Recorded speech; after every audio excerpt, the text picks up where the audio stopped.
नमस्कार, आप देख रहे हैं सिटी 24 और मैं हूं आपके साथ खुशबू परमार। आइए नजर डालते हैं शहर की प्रमुख खबरों की ओर। आरके डेवलपर द्वारा आयोजित भागवत कथा में कथावाचक जया किशोरी जी ने कहा कि भगवान का मजाक बनाना बंद करो। हम जब तक अपने भगवान को इज्जत नहीं देते और कोई नहीं करेगा। श्रीमद् भागवत कथा के 6वें दिन जया किशोरी जी ने सुनाई श्री कृष्ण रुक्मणी विवाह की कथा। देवास रोड स्थित हामुखेड़ी में विजासन माता मंदिर रोड पर आरके ड्रीम्स में श्रीमद् भागवत कथा के 6ठे दिन आध्यात्मिक प्रवक्ता जया किशोरी जी ने रासलीला प्रसंग सुनाते हुए कहा कि भगवान का मजाक बनाना बंद करो। हम जब तक अपने भगवान को इज्जत नहीं देते कोई और नहीं करेगा। बदलाव लाने के लिए जरूरी नहीं हिंसा करनी पड़े, कई जगह हिस्सा बनना बंद कर दीजिए। ऐसे मजाकों का हिस्सा बनना बंद कर दीजिए, बदलाव अपने आप आ जाएगा। मजाक कम पड़ गए जो हम भगवान को बीच में ले आए। मनुष्य इतना गिर गया है कि जब तकलीफ आती है तो वो इसी भगवान को याद करता है, जब सब कुछ सही चल रहा होता है तो वो इसी भगवान का मजाक बनाते हैं। कम से कम भगवान को छोड़ दीजिए, जो आपके लिए सब कुछ कर रहा है उसकी तो इज्जत कर लीजिए। जया किशोरी जी ने कहा कि आज हम यहाँ से प्रण लेकर जाएं, न हम भगवान का मजाक बनाएंगे न किसी को बनाने देंगे।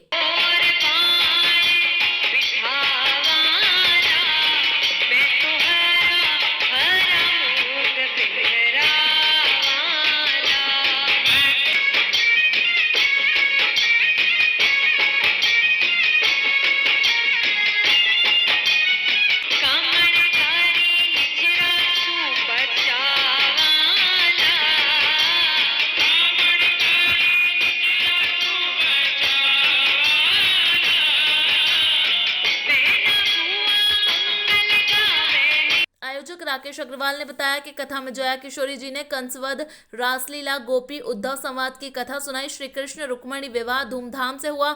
जया किशोरी जी ने कहा कि भगवान की रासलीला भक्त और भगवान का मिलन, आत्मा और परमात्मा का मिलन है। इस रासलीला को कामदेव असफल नहीं कर सका। जिस रासलीला को देखने भगवान शंकर गोपी बनकर के आए हों, उस आध्यात्मिक पराकाष्ठ वाली भगवान की रासलीला का इस भौतिक युग में मजाक उड़ाने वाले हमारे आस्था, संस्कृति और देश का मजाक बना रहे हैं। रासलीला का अर्थ ना जानने वाले मूर्ख हैं, उसके अर्थ का अनर्थ करने वाले पापी हैं। राकेश अग्रवाल ने बताया कि आरके ड्रीम्स में 7 दिनों तक चलने वाली श्रीमद् भागवत कथा की पूर्णाहुति 25 नवंबर को होगी। आयोजक राकेश मनीषा अग्रवाल ने उज्जैन शहर की धर्मप्राण जनता से कथा का लाभ लेने का अनुरोध किया है। साथ ही नेपाल बॉर्डर से आए कथा सुनने भक्त ने इस आयोजन के लिए अग्रवाल परिवार का धन्यवाद किया। मेरा नाम प्रदीप कुमार अग्रवाल है। मैं नेपाल बॉर्डर से आया हूँ और यहाँ भागवत कथा का जया किशोरी जी के द्वारा हो रहा था, इसके बारे में सुनकर मैं आया हूँ। आरके डेवलपर्स के डायरेक्टर राकेश अग्रवाल और मनीषा देवी ने मिलकर ये बहुत बढ़िया कि प्रोग्राम बनाया है और मुझे बहुत आनंद आ रहा है। और यहाँ के काफ़ी भीड़ आ रही है यहाँ देखने के लिए, सुनने के लिए। कितने लोगों का ग्रुप आया सर आपके साथ में? हम लोगों का करीब 35 आदमी का ग्रुप आया। किस तरह का आनंद और उत्साह यहाँ पे बरस रहा है जया किशोरी जी की कथा में? जया किशोरी जी के कथा में जो आनंद आ रहा है वो वर्णन नहीं किया जा सकता है, इतना आनंद आ रहा है। आपका नाम है? मेरा नाम प्रदीप कुमार अग्रवाल है। राधे राधे, जय श्री महाकाल। आज श्री जया किशोरी जी के मधुर वाणी से श्रीमद् भागवत गीता का 6वां दिन है। आज के दिन इनका मेन रहेगा रुक्मणी कृष्ण विवाह। इसके अलावा कृष्ण जी के कई सारी झलकियाँ और मिलेगी। रुक्मणी कृष्ण विवाह एक बहुत बड़ा अध्याय है भागवत में और उसमें कृष्ण जी की बारात निकलेगी, उनकी शादी होगी और उसमें कई तरह के भजन चलेंगे। तो आज उसका आनंद पूरे उज्जैनवासी लेंगे। कुछ लोग उज्जैनवासी इसमें बाराती बनेंगे, कुछ सराती बनेंगे। हम दोनों आज भगवान की शादी देखेंगे, इससे बड़ी बात और क्या हो। किस प्रकार से अपील करेंगे आप अधिक से अधिक लोग लाभ लें इसका? लोग अधिक से अधिक आ रहे हैं, हमको ज़्यादा अपील करने की जरूरत नहीं पड़ रही है। जो भी इनका नाम सुनता है, जया जी का नाम इतना बड़ा है कि हमको ज़्यादा कुछ बोलने की जरूरत नहीं पड़ रही है। मतगणना की तैयारियों को लेकर मुख्य निर्वाचन पदाधिकारी मध्य प्रदेश अनुपम राजन ने इंजीनियरिंग कॉलेज का निरीक्षण किया है। अनुपम राजन ने शनिवार को शासकीय इंजीनियरिंग कॉलेज स्थित मतगणना स्थल का निरीक्षण किया। इस दौरान संभाग आयुक्त संजय गोयल, कलेक्टर एवं जिला निर्वाचन अधिकारी कुमार पुरुषोत्तम, पुलिस अधीक्षक सचिन शर्मा, उप जिला निर्वाचन अधिकारी MS कवचे एवं अन्य अधिकारीगण मौजूद रहे।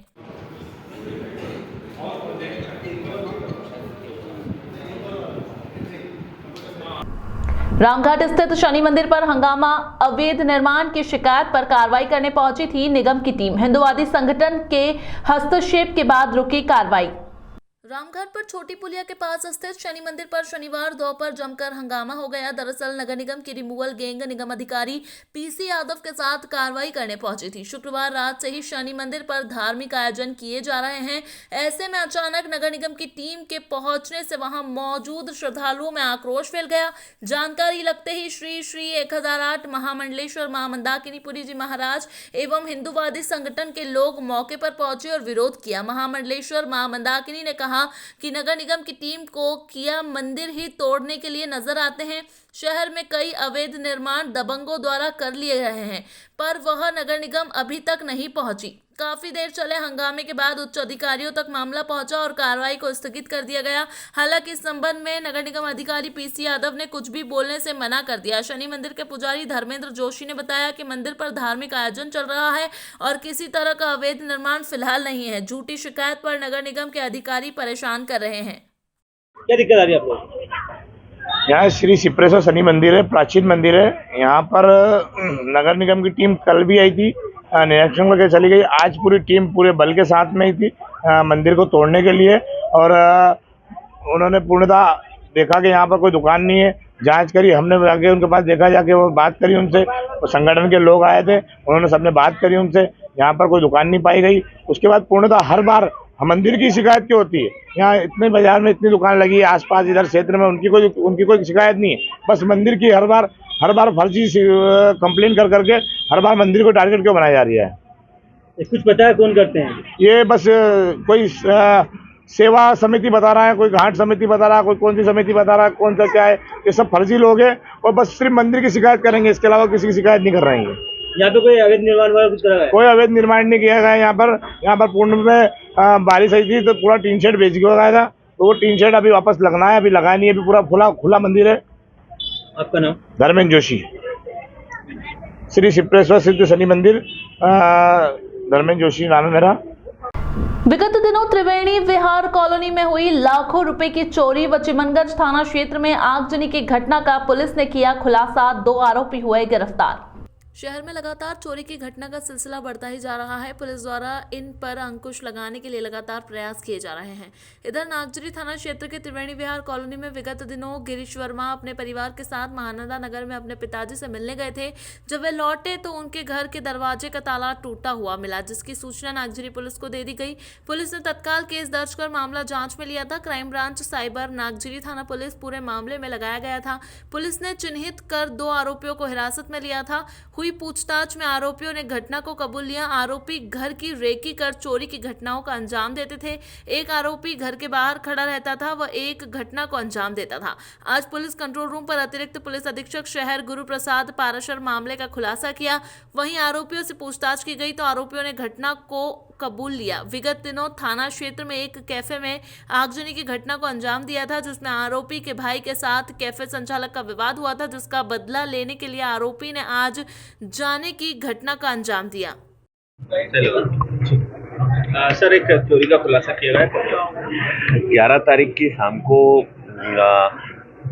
शाम के वक्त पे एक दंपत्ति जो है किसी काम से घर में ताला लगा के बाहर गया हुआ था। लौट के एक करीब 1.5-2 घंटे बाद आया तो उसके घर का ताला टूटा हुआ था और घर का कीमती सामान चोरी गया हुआ था। इस संबंध में नागजरी में एक अपराध पंजीबद्ध हुआ था।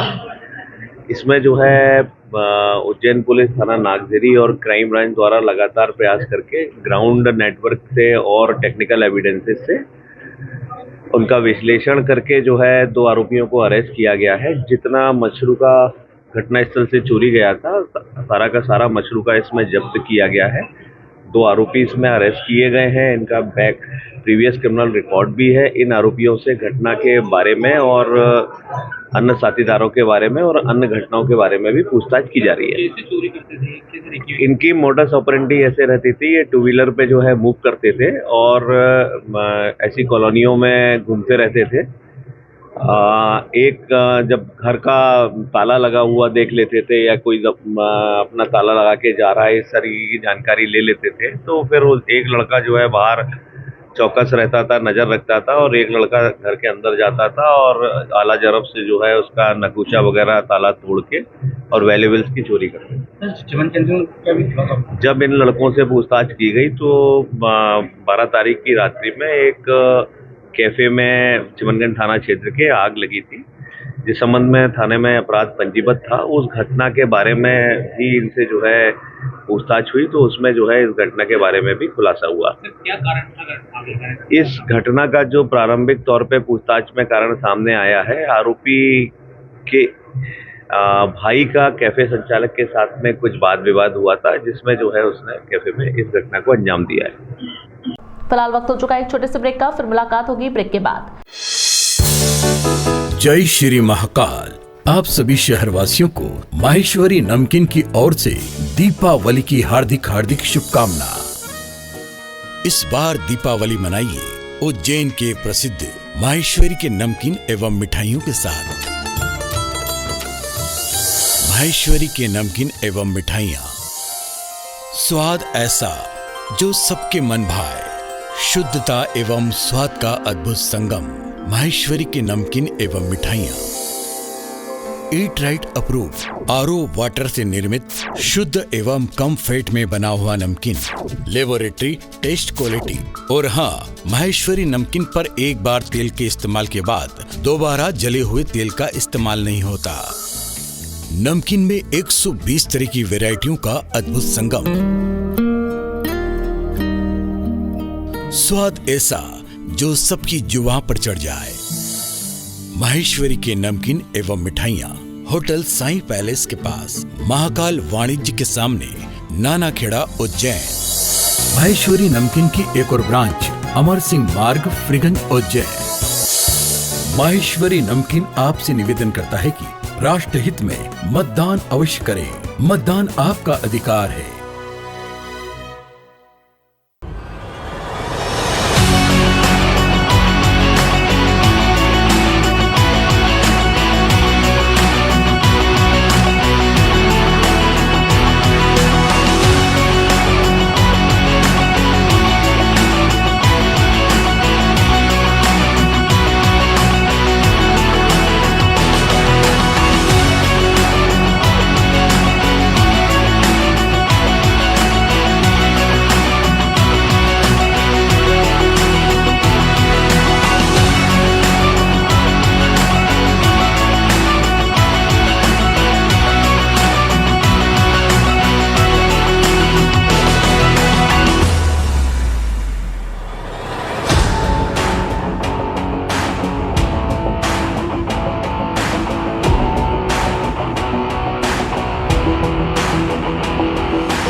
बोर्ड 2024 में होने वाली परीक्षा की तैयारियां शिक्षा विभाग ने शुरू कर दी है। जिला शिक्षा अधिकारी ने जिले के प्रिंसिपल की मीटिंग लेकर कार्य योजना की जानकारी दी।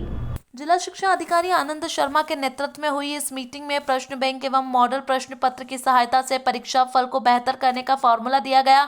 प्राचार्यों, बीईओ, जीबीआरसी और मास्टर ट्रेनर की समीक्षा बैठक में जिला शिक्षा अधिकारी ने कहा कि सभी प्राचार्य को इसी सप्ताह सभी 21 विषय के प्रश्न बैंक उपलब्ध करवाए जा रहे हैं, जो आपके शिक्षकों से बनाए प्रश्न पत्र के आधार पर जिले की विषय विशेषज्ञों की टीम ने बनाए हैं। इसका उपयोग आप शेष बचे 70 दिवस में सुनिश्चित करना है, जिसकी कार्य योजना भी दी जाएगी।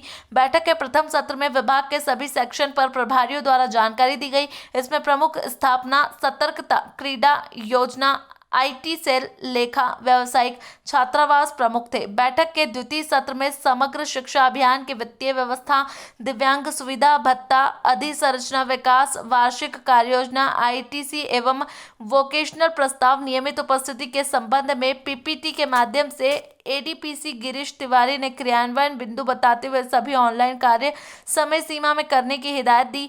पेडेंसी पर जिला शिक्षा अधिकारी ने 1-to-1 समीक्षा कर कल से 100% स्कूल से कार्य हो कहा।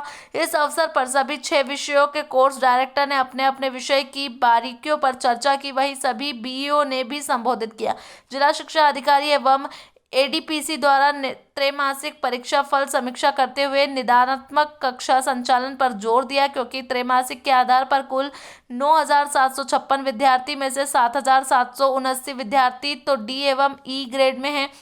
बैठक में सहायक संचालक महेंद्र खत्री, योजना अधिकारी संगीता श्रीवास्तव ने भी संबोधित किया। बैठक के अंत में गत वर्ष के परीक्षा फल में 100% रिजल्ट देने वाले शिक्षकों के प्रमाण पत्र संबंधित प्राचार्य को जिला शिक्षा अधिकारी द्वारा प्रदान किए गए। साथ ही बैठक में 5 प्राचार्य अनुपस्थित रहे, जिन्हें कारण बताओ सूचना पत्र दिया जाएगा।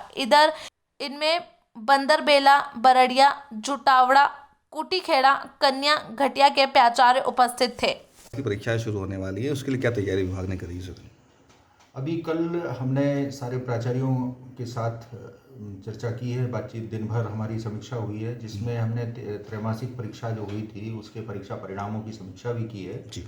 और एक स्ट्रैटेजी हमने बनाई है, रणनीति के तहत हम काम कर रहे हैं। हमारे सारे प्राचार्य उसमें सहयोग कर रहे हैं।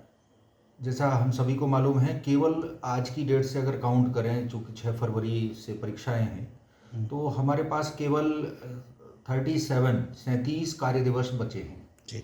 उन 37 कार्य दिवस में हमें बच्चों के साथ बहुत सारे प्रयास अभ्यास करने पड़ेंगे, तभी हम परीक्षा परिणाम ठीक से ला पाएंगे जी। गत वर्ष 10वीं और 12वीं के परीक्षा परिणाम में हमने प्रयास किया, पूरे ज़िले ने प्रयास किया, तो उसमें हम लोग 16% की वृद्धि हुई थी। अब हमारा ये रहेगा इस बार कि अब हम पिछले वर्ष के परीक्षा परिणाम से भी और आगे जाएं, और इसके लिए हमने प्रत्येक विषय शिक्षक से 10वीं 12वीं जो पढ़ा रहे हैं उनके शासकीय विद्यालयों के प्रत्येक विषय शिक्षक से प्रश्न पत्र बनवाए जो विषय वो पढ़ाते हैं।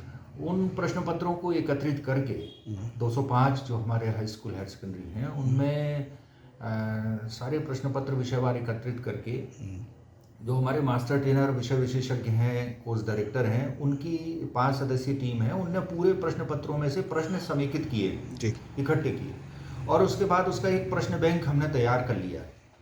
और 21 विषय जो हमारे हैं उनकी हमने प्रश्न बैंक तैयार किए हैं। अभी 2-3 विषय के रह गए हैं, तो लगभग 18 के हमारे तैयार हो गए हैं। तो 1-2 दिन में हमारे तैयार हो जाएंगे। फिर हम वो सॉफ्ट कॉपी पूरे स्कूल्स को शेयर करेंगे जी। इसके बाद उस सॉफ्ट कॉपी के आधार पर उसमें लगभग 400 से 500 प्रश्न हैं अलग अलग विषयों के। उन प्रश्नों का अभ्यास हम सतत रूप से कराएंगे। जो हमारे डी और ई ग्रेड के बच्चे हैं, कमज़ोर बच्चे हैं, उनके साथ में कल जो चर्चा हुई है प्राचार्यों से, उसमें लगभग 150 प्रश्न प्रत्येक विषय के सिलेक्ट किए गए, उनको हाईलाइट किया गया है। उन प्रश्नों पर फोकस किया जाएगा उन बच्चों के साथ में। तो ये हमारी आगे, ताकि रिजल्ट अच्छा रहे, ये हमारी रणनीति है। अभी 6 एनसीसी के 76वें स्थापना दिवस पर कैडेट्स द्वारा ब्लड डोनेशन कर शहीद पार्क में शहीदों की मूर्तियों की साफ सफाई कर स्वच्छता अभियान चलाया गया।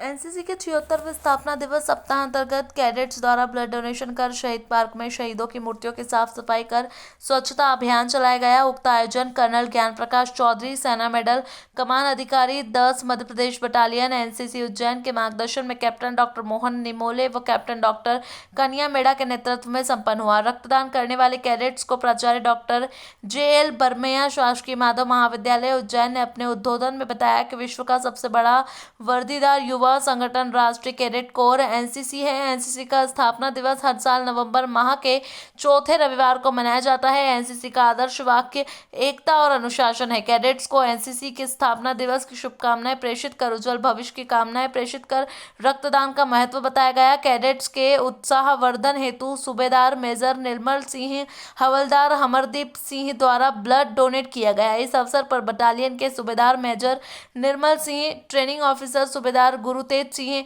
हवलदार Harmandeep Singh, blood donation team की लैब टेक्नीशियन मीनाक्षी निमजे, संजय चौहान व ब्लड डोनेट करने वाले कैडेट्स सचिन राठौर, सूरज चौधरी, अनुराग सिसोदिया, अनुज बघेल, देवेंद्र प्रताप सिंह, सचिन मालवीय, प्रताप आंजना, दीपिका सोलंकी सहित 60 से अधिक कैडेट्स उपस्थित थे। हमारा एनसीसी का उद्देश्य है कि हम लोग समाज को जागरूक करते हैं और समय समय पे यह संदेश देते हैं कि जो समाज है और समाज में एक अच्छा नागरिक बनाते हैं, कि एक अच्छा नागरिक बनाने का संदेश देते हैं।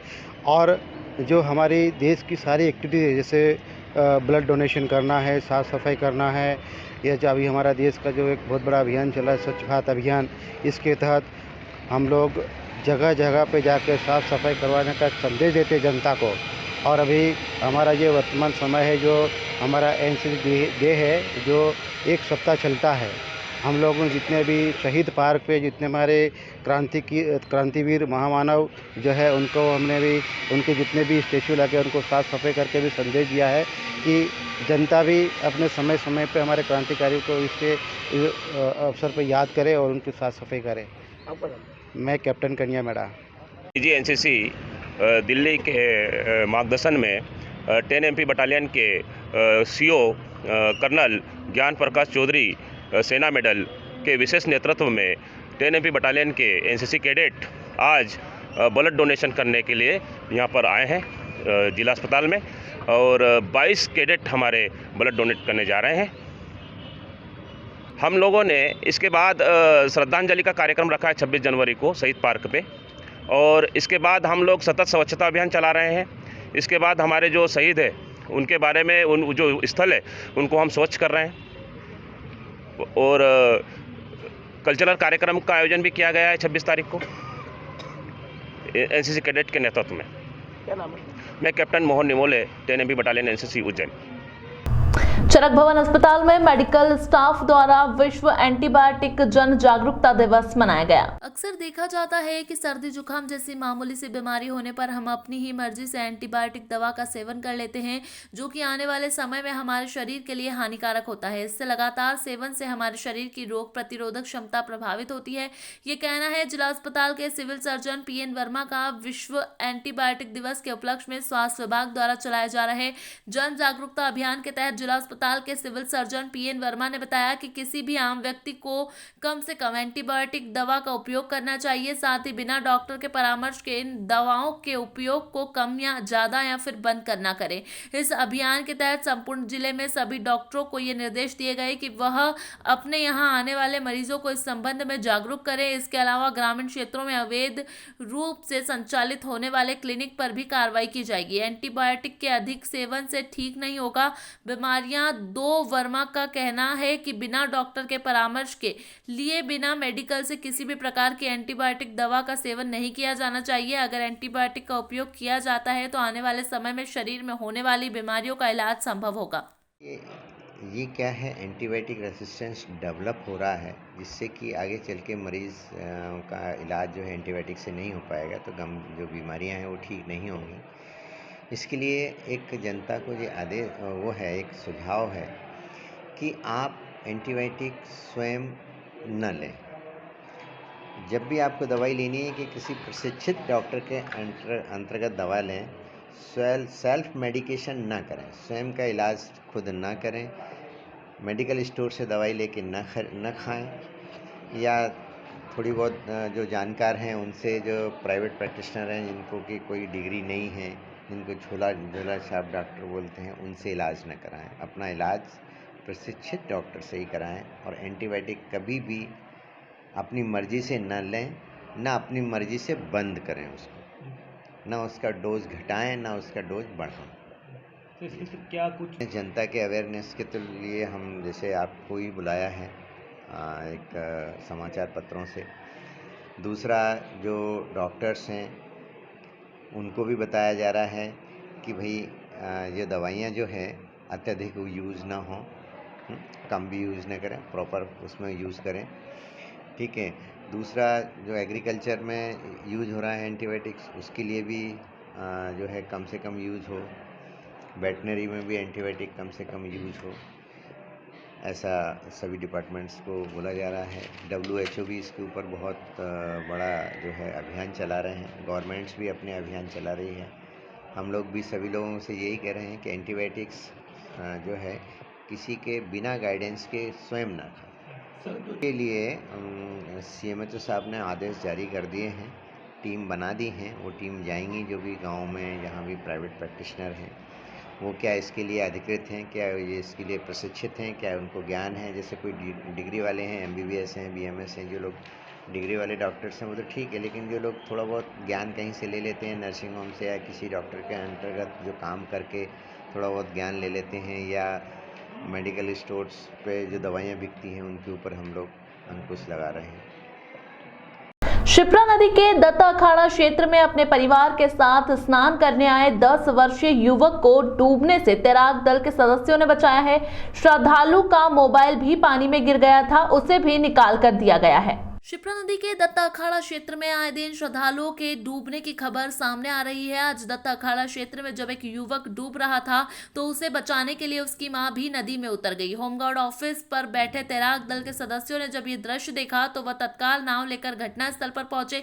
नदी में डूब रहे युवक और उसकी मां को बचा लिया गया है। इस दौरान उनका मोबाइल भी नदी में गिर गया था। तैराक दल के सदस्यों ने नदी में गोता लगाकर मोबाइल भी निकालकर उन्हें दिया। तैराक दल की सूझबूझ से दोनों ही मां बेटों को सुरक्षित नदी से बाहर निकाला गया है और एक हादसा होने से बचाया। पुलिस चौकी के आसपास बैठा था। दत्ता अखाड़ा लाइन पर एक युवक 10 साल का डूब रहा था, तो हम लोग तुरंत नाव लेके वहाँ स्पॉट पर पहुँचे। उसकी मम्मी वगैरह भी अंदर कूद गई थी उसको बचाने के लिए, उनने भी थोड़ा सहयोग लगा। हम लोग के सहयोग में लगे एक मोबाइल भी गिर गया था उन लोगों का, हाथों हाथ उन्हें निकाल कर दे दिया गया। मेरा नाम माँ शिप्रा गोताखोर दीपक कहार, रामघाट। गौतम मार्ग चौड़ीकरण में नयापुरा स्थित दरगाह की दीवार गिर गई। स्थानीय लोगों ने लकड़ी का टेका लगाकर सहारा दिया। लोगों में निगम के प्रति आक्रोश है। केडी पैलेस के इमली तिराहा के बीच गौतम मार्ग पर किया जा रहा चौड़ीकरण कार्य शुरुआत से ही विवादों के घेरे में है। पिछले 4 माह से किए जा रहे चौड़ीकरण कार्य में कई बार विवाद की स्थिति बन चुकी है। अब एक धार्मिक स्थल की दीवार दरक जाने के कारण स्थानीय लोगों में आक्रोश व्याप्त है। काम कर रहे ठेकेदार की लापरवाही के कारण धार्मिक स्थल को नुकसान होने का मामला सामने आया है। गुरुवार रात नयापुरा स्थित ओसवाल धर्मशाला के सामने लगभग 150 वर्ष पुरानी दादा जिंदा शाह की दरगाह की दीवार रात 10 बजे के करीब अचानक गिर गई, जिस कारण दरगाह भी अपने स्थान से खिसक गई। स्थानीय लोगों ने तुरंत लकड़ी का सहारा देकर दरगाह को संभाला। लोगों ने बताया कि चौड़ीकरण कार्य के दौरान कई बार ठेकेदार को दरगाह के नीचे खुदाई न करने और उचित स्पॉट लगाने के लिए कहा गया है, लेकिन लापरवाही के कारण कोई भी सुनने वाला नहीं है। इसका नतीजा ये हुआ कि गुरुवार रात दरगाह गिरते गिरते बची। जानकारी लगते ही स्थानीय पार्षद सपना सांखला भी मौके पर पहुंची और निगम अधिकारियों से बात करने का प्रयास किया। कई बार फोन करने के बाद भी ठेकेदार ने फोन नहीं उठाया। हालांकि पार्षद ने जल्द ही दरगाह के नुकसान हुए हिस्से को रिपेयर कराने का आश्वासन दिया है। घटना के बाद मौके पर लोगों की भारी भीड़ लग गई। जिस समय दरगाह की दीवार गिरी वहां पास ही कई बच्चे भी खेल रहे थे। गनीमत रही कि किसी को कोई चोट नहीं आई है। दरगाह खसक गई, किस तरह का मामला है, क्या कारण सामने आ रहा है? क्या देखो ये इस कारण की वजह से धसी जैसे कि नाली खुद रही थी, तो हमने उनको बोला था कि भैया आप नाली खोदो, हम प्रशासन के साथ है, नाली खोदिए, आप आराम से खोदिए, कोई दिक्कत नहीं। और उन्होंने खोदी और उसके बाद में खोदने के बाद में मैंने कहा था कि इसके अंदर पाइप डाल दीजिएगा। पाइप डाल दोगे और भराव कर दोगे तो ये दीवार नहीं खसकेगी और ये धीरे धीरे खसक के पूरी दीवार गिर जाएगी। इसके जवाबदार आप लोग हैं। ठेकेदार से बोल दिया था मैंने, इस बात की बोल दिया था, मतलब क्लियर बता दिया था मैंने ठेकेदारों को उनको। तो उन्होंने बोला था ठीक है भैया हमारे को खोदने तो दीजिए आप। तो मैंने उनको दे दिया खोदने के लिए, खोद लिया उन्होंने। बाकी उन्होंने भराव नहीं करा और पाइप नहीं डाला। इसकी कारण की वजह से, मतलब उनकी लापरवाही की वजह से ये पूरा काम हुआ और ये दीवार गिरी। वो तो अच्छा हुआ कि कोई सी अनहोनी नहीं हुई, बच्चे यहीं पे खेलते थे साथ में। कितने दिनों तो खुदाई चल रही है यहाँ पे और क्या कम से कम 2-3 महीने होगा सर। ऐसी पड़े बड़ी मुश्किल से तो उन्होंने कचिल्ला चोट करके तो हमने काम करवाया उनसे, ठेकेदारों से। फिर उन्होंने बेचारों ने काम करा, ऐसी बात नहीं कि नहीं करा। बाकी उन्होंने ये भराव नहीं करा। आज से वो भराव कर देते तो ये नौबत नहीं आती। क्या कुछ नुकसान अभी हुआ है क्या? ये नुकसान देखो ना, आपके सामने पूरा नुकसान हो गया है। पूरी दीवार गिर गई दरगाह की और अभी ताबीज़ भी गिर सकता है दरगाह का। कोई कुछ भी अनहोनी हो सकती है। जितनी जल्दी से जल्दी हो सकेगा तो इसको अगर आप दीवार उठा सकते हो या उठवा देते हैं वो तो अच्छी बात है। हम प्रशासन के साथ हैं और लगातार हमेशा शुरू से लेके एंड तक के पूरे प्रशासन के साथ में ही रही है। किसकी दरगाह है ये कम से कम 200-250 साल पुरानी दरगाह है और दादा मदार शाह की दरगाह है। जिंदा शाह मदार कहते हैं जिन्हें, दादा मदार शाह उनकी दरगाह है ये। और आज की दरगाह नहीं है, बरसों पुरानी दरगाह है। क्षेत्रीय पार्षद भी यहाँ आई थी, क्या कुछ उन्होंने कहा? हाँ, वो आश्वासन देके गई है। अभी पार्षद क्या नाम बोले, हमने ठेकेदार को फ़ोन लगाया तो ठेकेदार फ़ोन उठा नहीं रहा था। बहुत फ़ोन लगाया उन्होंने दीदी ने और उसके बाद में फिर उन्होंने उसको बड़े ठेकेदार को फ़ोन लगाया, जो रोड का मेन आदमी जो रहता है उसको फ़ोन लगाया। तो उन्होंने फ़ोन उठाया, उन्होंने फ़ोन उठा के बोला कि दीदी मैं उनको फ़ोन लगा रही हूँ। वो जैसे ही फ़ोन उठाते तो मैं उसको पहुँचवा देता हूँ यहाँ पे ठेकेदार को। क्या मांग कर रहे हैं? बस ये आप बाजार को रिपेयरिंग करवा दीजिए, अच्छे से मतलब काम करवा दीजिए, कोई दिक्कत नहीं। हमारे को प्रशासन के साथ हैं हम। आपका नाम बताइए। हैं? आपका नाम बताइए। मेरा नाम साबिर अली। मेरा नाम साबिर। हम लगातार देख रहे हैं केडी गेट से इमली चौराहे तक का जो चौड़ीकरण हुआ है उसमें आए दिन कई समस्याएं आ रही है। यहाँ के लोग काफ़ी परेशान हो रहे हैं। आज अभी की बात करूँ मैं कि शाम के समय यहाँ पर बच्चे खेल रहे थे और जो दरगाह है, दरगाह की जो दीवार थी वो पूरी धंस चुकी है नीचे, और वो तो हादसा होते होते भगवान महाकाल की ये बाबा की कृपा रही कि कोई हादसा नहीं हुआ, क्योंकि हम लगातार ठेकेदार को अवगत करा रहे हैं कि यहाँ की दीवार जो आपने जेसीबी से खोदा है और दीवार जुड़ रही है, कोई सा भी हादसा हो सकता है, पर किसी ने ध्यान नहीं दिया। आज आखिर जा कर के ये ऐसा हो ही गया है। तो हम लोग जब बोल रहे हैं कि कहाँ पर क्या समस्या है, कोई ठेकेदार सुनने को तैयार है ना कोई अधिकारी। जब मैं अभी लगातार मैंने अभी 2-3 बार कॉल किया है ठेकेदार को भी कि यहाँ कितनी समस्या है कि यहाँ पर क्या हुआ, तो कोई देखने को तैयार नहीं। अभी हम केडी गेट पर देखें तो केडी गेट पर 4 दिन हो गए नाला खुदे को, तो पानी की भी समस्या वैसी, क्योंकि वहाँ से पूरा एरिया यहाँ के जितने भी वार्ड लगते हैं सभी दूर पानी जाता है। तो वो मतलब वो वहाँ जब नाला खोदा तो उसके खोदे हुए 3 दिन हो गए, जैसी भी ऐसी पड़ी है। आने जाने रहवासियों को आने जाने में भी काफ़ी समस्या आ रही है। तो मतलब इस तरीके से कौन सा काम होता है?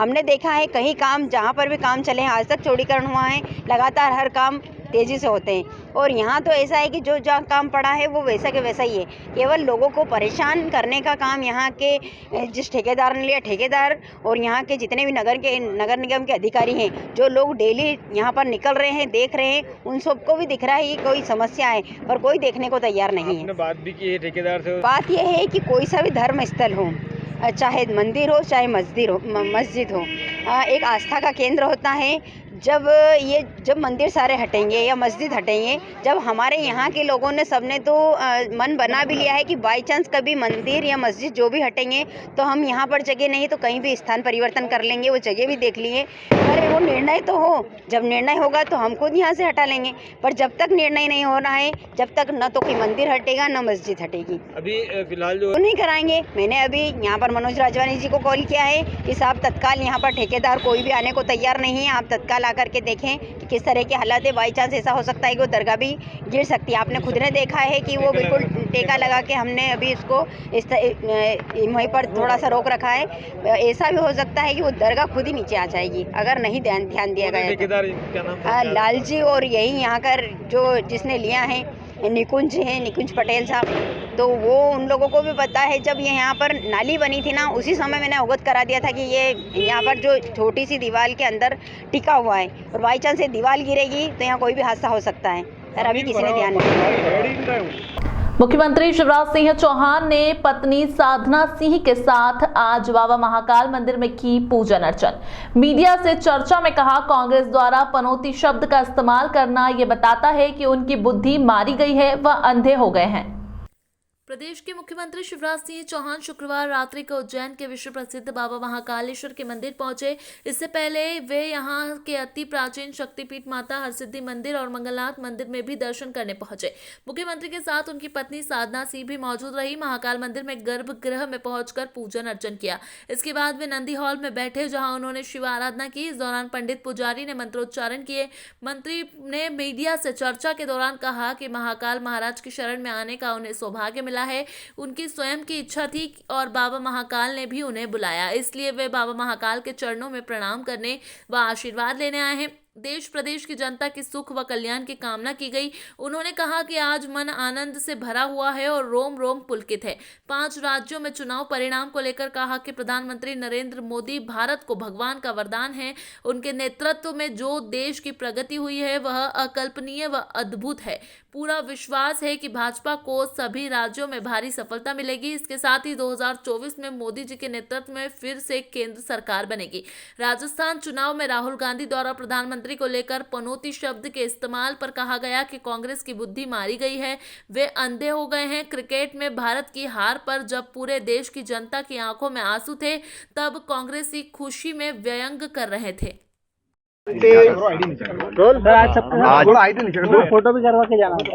आज फिर सौभाग्य का दिन है कि महाकाल महाराज की शरण में आने का सौभाग्य मिला। कल राजस्थान में चुनाव प्रचार समाप्त करके फिर मेरी स्वाभाविक इच्छा थी और बाबा ने बुलाया था, तो उनके चरणों में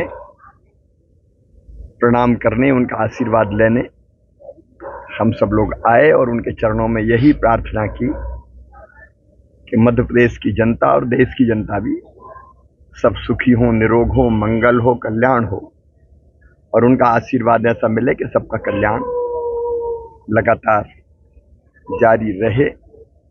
ये अद्भुत नगरी है और महाकाल महालोक की शोभा न्यारी है। मैंने कभी जी भर के महाकाल महालोक देख ही नहीं पाया। आज यहाँ से इच्छा हो रही कि मैं थोड़ी देर रुक के देखते हुए जाऊं और जगह जगह फोटो भी खिंचाऊं। आज मन आनंद से भरा हुआ है, रोम रोम पुलकित है। बाबा का आशीर्वाद, माँ हरसिद्धि मैया का आशीर्वाद, मंगलनाथ जी का आशीर्वाद, यही काम करने की नई ताकत और ऊर्जा प्रदान करता है।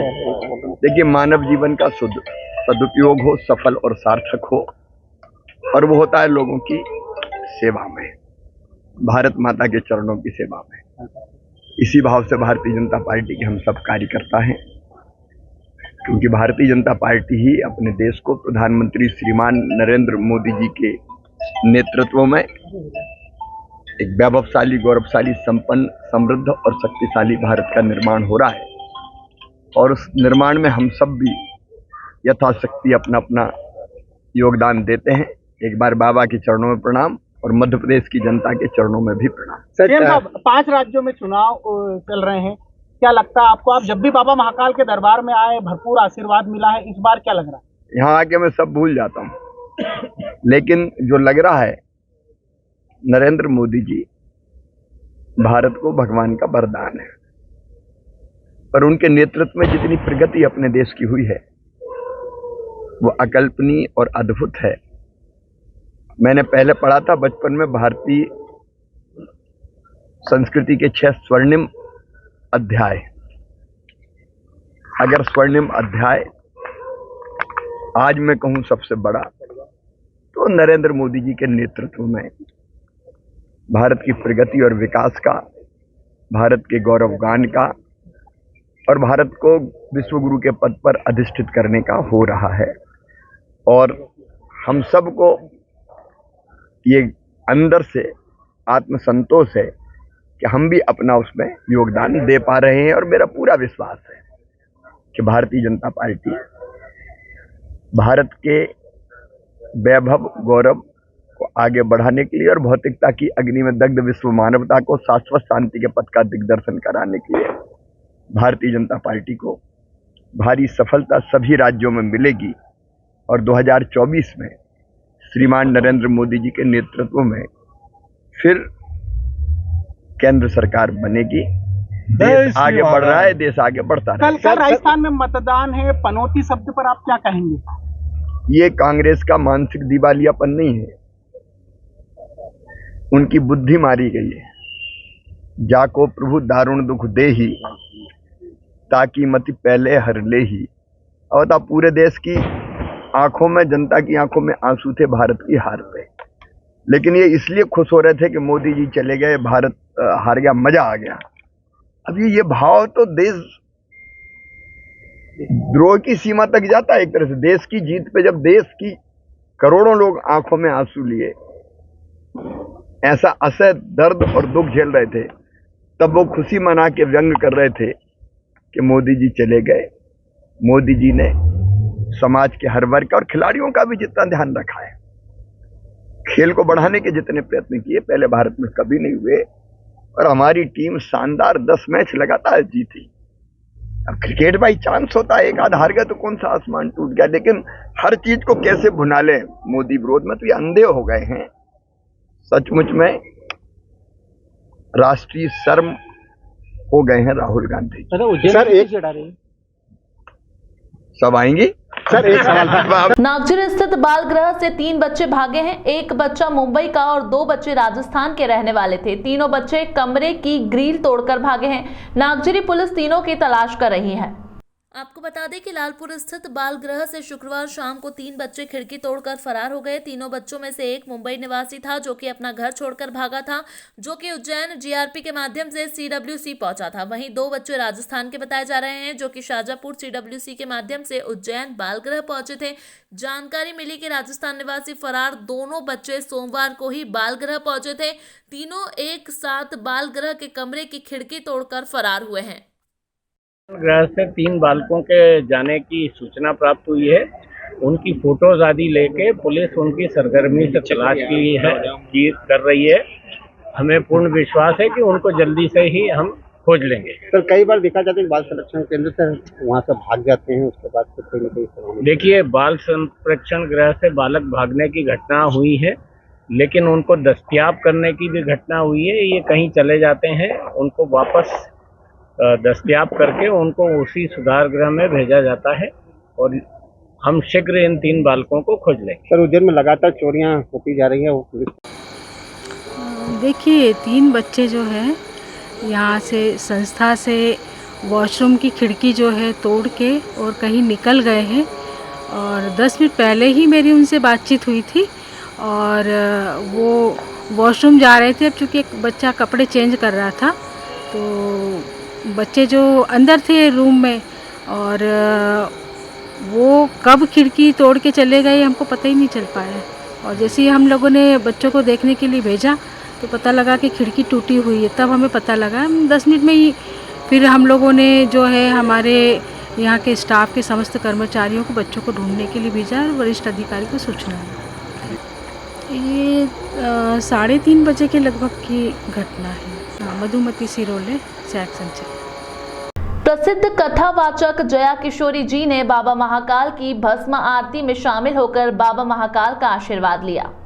उज्जैन विश्व प्रसिद्ध बाबा महाकालेश्वर मंदिर में सुबह 4 बजे होने वाली भस्म आरती में प्रसिद्ध कथावाचक जया किशोरी जी पहुंची। जया किशोरी जी ने बाबा महाकाल की पूजा अर्चना की। नंदी हॉल में बैठकर बाबा की पूरी आरती देखी। जया किशोरी इन दिनों आरके डेवलपर परिवार द्वारा उज्जैन में कथा कर रही है। जया किशोरी जी ने मीडिया से चर्चा में कहा कि महाकालेश्वर की व्यवस्था बहुत अच्छी है। मुझे सभी भक्तों ने बहुत अच्छे से दर्शन करवाए और मैं चाहती कि सभी भक्त ऐसे ही दर्शन करते रहें। जय श्री महाकाल। आज मैं उज्जैन में महाकाल के दर्शन करने के लिए आई हूँ भस्म आरती के लिए और बहुत ही अच्छा आयोजन, बहुत ही अच्छी व्यवस्था, मुझे बड़े ही प्यार से लाया गया और सभी भक्त मिलकर अच्छे से दर्शन कर रहे हैं। बहुत सुंदर लगा और हम हमेशा चाहेंगे कि भक्त ऐसे ही दर्शन करते रहे, इतने ही स्वाभाविक तौर से महाकाल के करीब अपने आप को पा सके। तो बहुत बहुत धन्यवाद जितने भी सदस्य उन सभी का कि उन्होंने दर्शन के लिए हमारी सहायता की। जय श्री महाकाल। जय श्री महाकाल। नानाखेड़ा बस स्टैंड के पास मेन रोड पर गुरुवार शाम गाड़ी खड़ी करने के विवाद में चालक ने अपनी मैजिक में आग लगा दी। आग इतनी तेजी से फैली और मैजिक लपटों में घिर गई। फायर ब्रिगेड ने मौके पर पहुंचकर काबू पाया। पुलिस चालक की तलाश कर रही है। बताया जा रहा है कि नानाखेड़ा पार्वती होटल के सामने मैजिक खड़ी करने की बात पर 2 चालकों के बीच विवाद हो गया। दोनों में कहासुनी इतनी बढ़ गई कि एक चालक ने अपनी ही मैजिक में आग लगा ली। आग काफी तेजी से फैली और पूरे मैजिक लपटों से घिर गई। आग देख क्षेत्र में अफरा तफरी मच गई। चालक और विवाद करने वाले दोनों मौके से भाग निकले। मामले की खबर मिलते ही नानाखेड़ा टीआई कमल निकवाल अपनी टीम के साथ मौके पर पहुंच गए। मैजिक में आग लगने की सूचना मिलने पर फायर ब्रिगेड भी पहुंच गई। आग पर 20 मिनट में काबू पा लिया गया। इस दौरान बीच सड़क पर जलती मैजिक को देख यातायात थम गया और मार्ग पर वाहनों की कतार लग गई। लोगों ने बताया कि 2 चालकों में गाड़ी खड़ी करने की बात पर विवाद हुआ था। दोनों नशे में होना भी बताया जा रहा है। पुलिस ने आग काबू में आने के बाद मैजिक को मौके से हटाया और दोनों चालकों की तलाश शुरू की है। आग लगाने वाले चालक का नाम आयुब बताया जा रहा है, लेकिन आग में मैजिक के नंबर जलने से उसका पता नहीं मिल पाया। पुलिस सीसीटीवी कैमरे भी देखे जा रहे हैं। फिलहाल इस अंक में इतना ही। नई खबरों के साथ फिर मुलाकात होगी। तब तक के लिए नमस्कार।